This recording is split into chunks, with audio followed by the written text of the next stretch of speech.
The first indication, indication का मतलब होता है संकेत।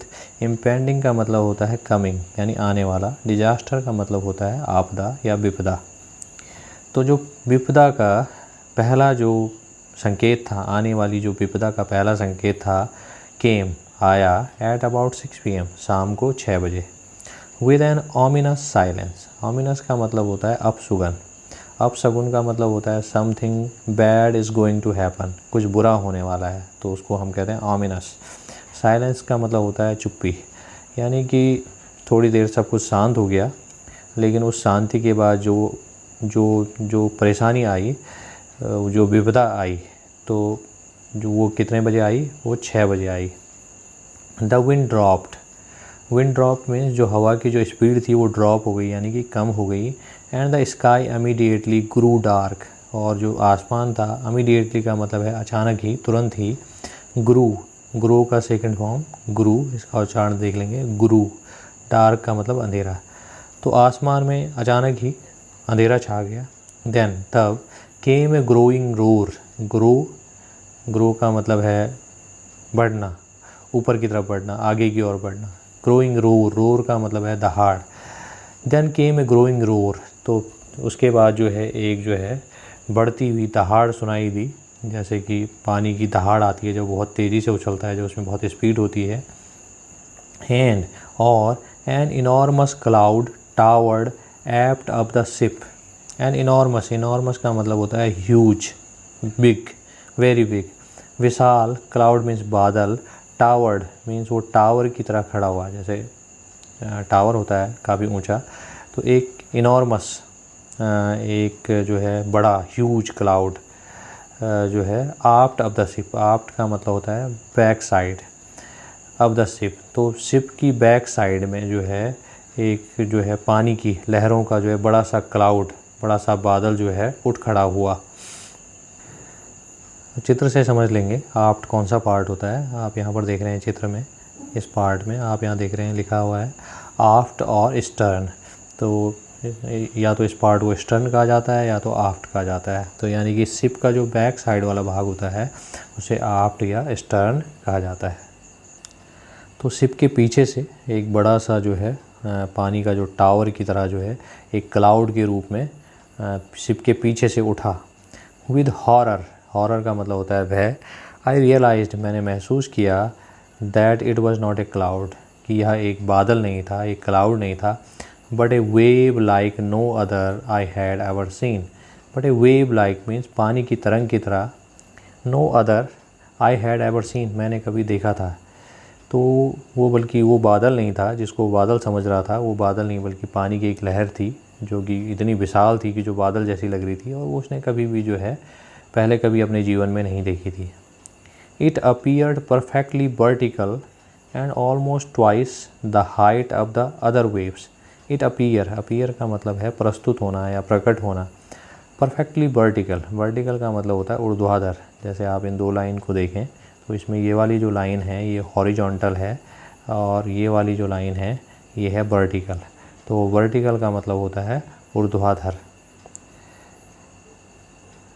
And almost twice the height of the other waves, और ये जो है ये जो पानी का जो लहर जो क्लाउड जैसी लग रही थी ये वर्टिकल थी, और इसकी जो हाइट थी ऑलमोस्ट ट्वाइस, लगभग दोगुनी थी, the height of the other waves, अन्य पानी की लहरों की तुलना में। तो जो अन्य पानी की लहरें जो उठ रही थी उनकी तुलना में ये जो बड़ी सी लहर थी, बड़ा सा क्लाउड था, उसकी हाइट इनसे दोगुनी थी। With a frightful breaking crest, frightful का मतलब होता है भयभीत होना, ब्रेकिंग मीन्स तोड़ना, क्रेस्ट का मतलब होता है पहाड़ी या आप कह सकते हैं चट्टान। तो चट्टान को तोड़ते हुए इतनी भयभीत करने वाली जो है इसका जो दृश्य था इस लहर का।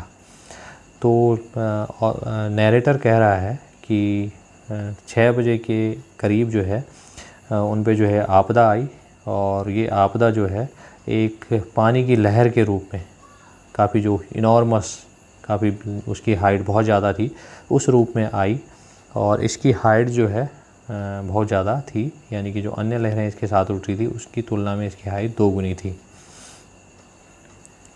The roar increased to a thunder as the stern moved up the face of the wave. The roar increase यानी कि जो दहाड़ थी, इंक्रीज़ का मतलब बढ़ना, यानी दहाड़ की जो आवाज़ थी, पानी की लहरों की जो दहाड़ने वाली आवाज़ थी वो बढ़ गई। तो ये थंडर, थंडर का मतलब होता है जैसे जब आपस में बादल टकराते हैं तो उससे एक जो है साउंड उत्पन्न होता है गड़गड़ाहट की, तो उसको थंडर कहा जाता है। तो इसी तरह से पानी की लहरें आपस में टकरा कर उन्होंने थंडर वाली साउंड की। As the stern moved up, तो स्टर्न जो शिप का जो पिछला वाला भाग है वो मूव अप यानी ऊपर की तरफ उठ गया। The face of the wave, यानी वेव के फेस पर, यानी जहाँ से वेव निकल रही थी, आप इस तरह से समझ सकते हैं ये वेव्स हैं। और जो बोट है, बोट इस तरह से थी, पहले इस तरह से थी, और अब ये जो है फेस ऑफ द वेव, यानी ये जो इस तरह से ऊपर उठ गई है ये, तो इसका जो बैक वाला हिस्सा है ये इधर चला गया है। तो फेस ऑफ द वेव का मतलब है कि वेव के सामने ये जो है तरंग चली गई, ये बोट चली गई। एंड फॉर ए मोमेंट थोड़ी देर के लिए, आई थॉट, मैंने सोचा, we might ride over it, कि हम जो है इसके ऊपर से राइड कर सकते हैं। यानी जो वेव है, जो इतनी बड़ी वेव है, उन्होंने सोचा कि ये जो बोट ऐसी तो हो ही चुकी है, हो सकता है कि हम इसके ऊपर से इस तरह से राइड करके, इस तरह से सेल करके निकल जाएं, ऐसा उन्होंने सोचा। बट लेकिन then a tremendous explosion shook the deck. Tremendous का मतलब होता है भयानक, एक्सप्लोजन का मतलब होता है विस्फोट, शूक शेक का सेकंड फॉर्म, शेक का मतलब होता है हिलाना, शूक मीन्स हिलाया, द डेक। तो एक ट्रेमेंडस एक्सप्लोजन हुआ, एक काफ़ी बड़ा धमाका हुआ, हो सकता है ये पानी की लहरों का धमाका हो, उसने पूरे डेक को हिला दिया। तो डेक क्या होता है इसे चित्र से समझिए। तो इस चित्र में आप देख सकते हैं ये वाला जो पार्ट है, ये वाला जो ऊपर वाला पार्ट होता है शिप का, जो कि खुला होता है, जिसके ऊपर लोग वॉकिंग कर सकते हैं, इसे डेक कहा जाता है। तो ये वाला जो पार्ट है, जो ओपन पार्ट है, इसे डेक कहा जाता है। This is deck. A torrent of green and white water broke over the ship. Torrent का मतलब होता है बहुत ज़्यादा मात्रा में, अत्यधिक मात्रा में। अब ग्रीन एंड वाइट वाटर, हरे और सफ़ेद पानी, broke over the ship. Broke over the ship का मतलब है कि पानी के ऊपर आया। तो बहुत सारा पानी जो है लहरों का शिप के ऊपर आ गया, जहाज़ के ऊपर आ गया। My head smashed into the wheel. My head, मेरा सिर, स्मैश का मतलब है कि उस पर ज़ोर से मारना। तो उस लहर ने मेरे सिर को ऊपर ज़ोर से मारा, इनटू द व्हील यानी कि टायर पर। तो जो वहाँ पर टायर रखे हुए थे उस पर उसका सिर लग गया। And I was aware, aware का मतलब होता है जानकारी होना। अब फ्लाइंग ओवरबोर्ड, फ्लाइंग ओवरबोर्ड का मतलब है उड़कर शिप से नीचे गिरना, शिप के साइड में गिरना। एंड सिंकिंग, और डूबना, बिलो द वेव्स, उन लहरों के नीचे। तो उसने कहा कि मुझे इतनी जानकारी है कि मेरा हेड किसी व्हील से टकराया और उसके बाद मैं जो है शिप के किनारे से नीचे गिर गया और लहरों में डूब गया। तो देखिए ओवरबोर्ड की स्थिति कैसी होती है, इसे चित्र से समझिए। तो जैसे कि आप यहाँ पर देख रहे हैं, ये व्यक्ति जो है ये यहाँ पर ये शिप के ऐसे नीचे चला गया है। तो आप कह सकते हैं ये जो है यहाँ से ओवरबोर्ड चला गया। ओवरबोर्ड का मतलब है कि शिप के किनारे के भाग से नीचे आ जाना। तो इसी तरह से जो नैरेटर है वो ऊंची ऊंची लहरें आ रही थी और वो जो है टकरा के, यहाँ से टकरा के सीधे नीचे चला गया लहरों के साथ, और शायद वो नीचे डूब गया। आई एक्सेप्टेड माई अप्रोचिंग डेथ, और मैंने एक्सेप्ट कर लिया, स्वीकार कर लिया। अप्रोचिंग का मतलब आने वाली, डेथ का मतलब मृत्यु।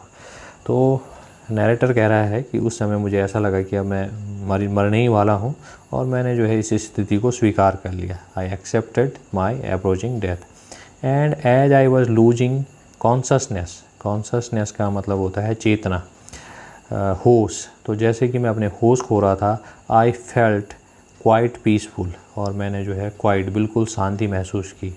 तो उन्होंने कहा जैसे ही मैं अपने होश खो रहा था तो मेरे दिमाग से जो डर था वो सब कुछ निकल गया और मैं जो है काफ़ी शांति, पीसफुल महसूस कर रहा था।